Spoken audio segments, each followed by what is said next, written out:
morning guys. I got my camera lens guys from Sony FE to 70 to 300 millimeter f4.5 5.6 G OSS lens guys. We're unboxing the lens guys.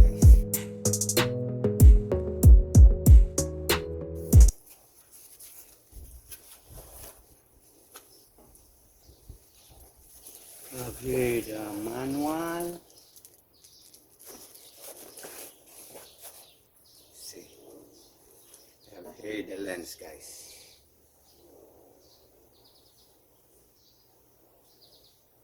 So that's our lens. We have to install it to our Sony E7C.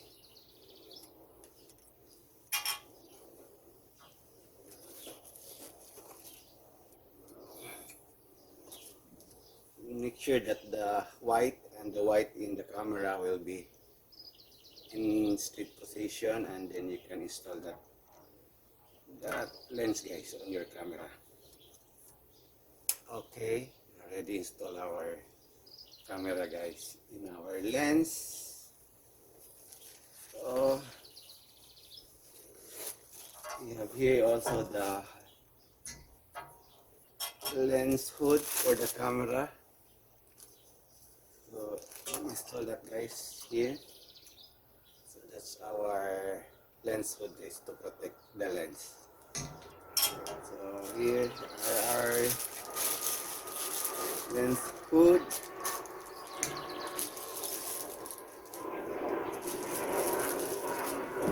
So we'll put it in our carrying case guys.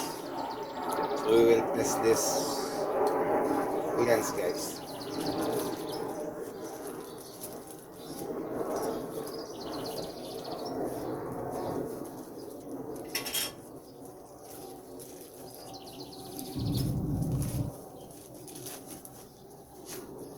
Okay, already put our camera in our camera bag guys.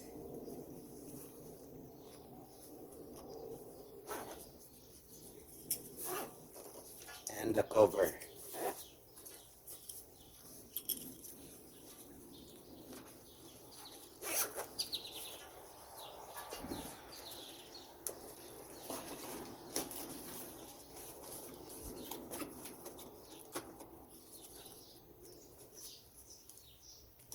So guys, we have our box package from Amazon. We will check it guys. Here's the lens protector, the 72mm lens protector. This one is the long eye cup for the viewfinder for our camera guys. We'll check it out guys.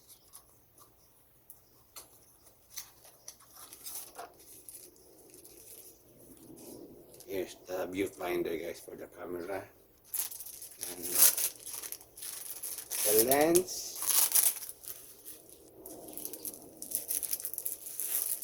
this one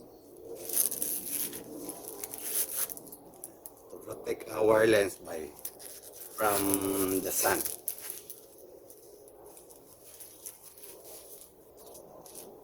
So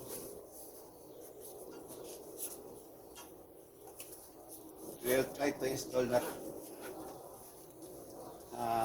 viewfinder in our camera guys. So in order to install that guys, here just simply click that one here. Okay, we already install our viewfinder in our camera guys, and the lens protector. Here are our lens protector. You install it on our camera. Okay, there you go. Already install our lens protector and the viewfinder in our camera guys.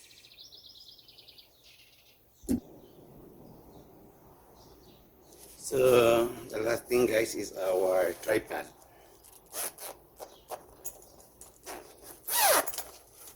Okay guys, that's our tripod for our camera.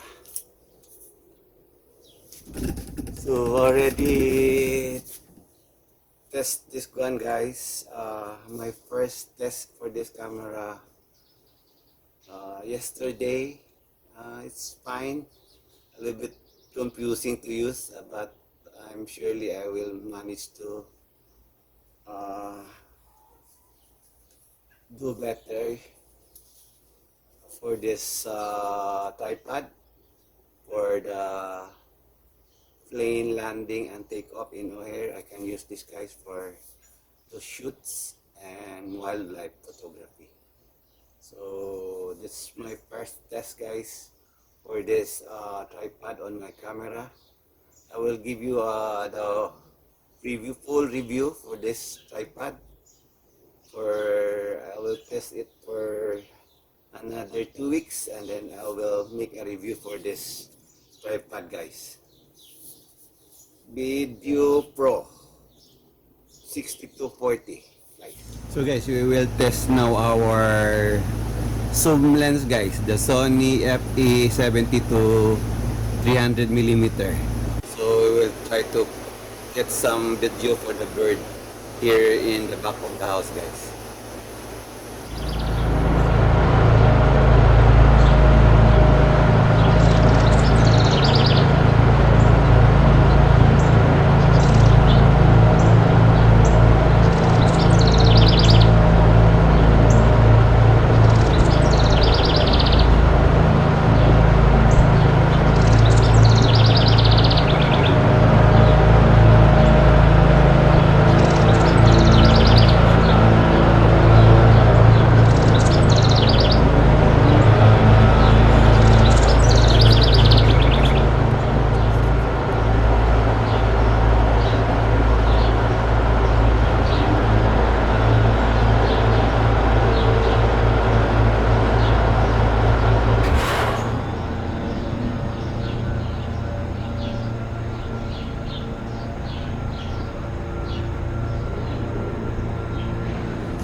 view that I get at the back of the house, guys. The birds are with those flowers are on the back of the house, guys. That's my first test for the zoom lens. I will try to make a lot of video, guys, to test that lens, guys, and then I will make a review of that Sony FE 70 to 300 mm 4.5 5.6 zoom lens, guys.